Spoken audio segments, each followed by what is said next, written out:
അത്ര നേരത്തെ വരാൻ ബസ് ഉണ്ടായിരുന്നു. ബസ്സിൽ മാത്രമേ യാത്ര ചെയ്യാവൂ, കാറിലൊന്നൂടെ? സിന്ധു, ഞാനൊരു കാര്യം ചോദിച്ചാൽ സത്യം പറയൂ. ചോദിച്ചു നോക്കണം. 2 മാസങ്ങൾക്ക് മുമ്പ് നാണം കുടുങ്ങി നടന്ന നിനക്ക് ഈ മാറ്റം ഉണ്ടായത് എങ്ങനെയാ? ദാമു, അതൊന്നും അറിയണ്ട. ഞാനിതൊക്കെ ചോദിക്കുന്നത് എന്തിനാണെന്ന് അറിയാമോ? ഇവിടെ താമസിക്കാൻ വരികയും ഇവിടെ നിന്ന് ഇറക്കി വിടുകയും ചെയ്ത പല പെൺകുട്ടികളുടെയും ചിരിയും കണ്ണീരും ഞാൻ കണ്ടിട്ടുണ്ട്. നീ ഇവിടെ നിന്ന് ചിരിച്ചുകൊണ്ട് തന്നെ ഇറങ്ങിപ്പോകുന്ന കാണണമെന്ന് ഞാനെന്തോ മോഹിച്ചു പോയി. ഞാൻ കരഞ്ഞുകൊണ്ടായിരിക്കും ഇറങ്ങിപ്പോകുന്നതെന്ന് ദാമുന് എങ്ങനെ അറിയാം? നീയും ഒരു സ്ത്രീ ആയതുകൊണ്ട്.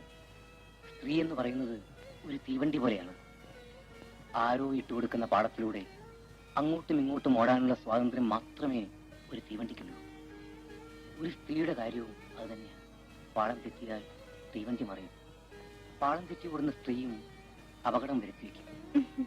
ഡ്രൈവർ മിടുക്കനാണെങ്കിൽ അപകടം ഉണ്ടാവൂ.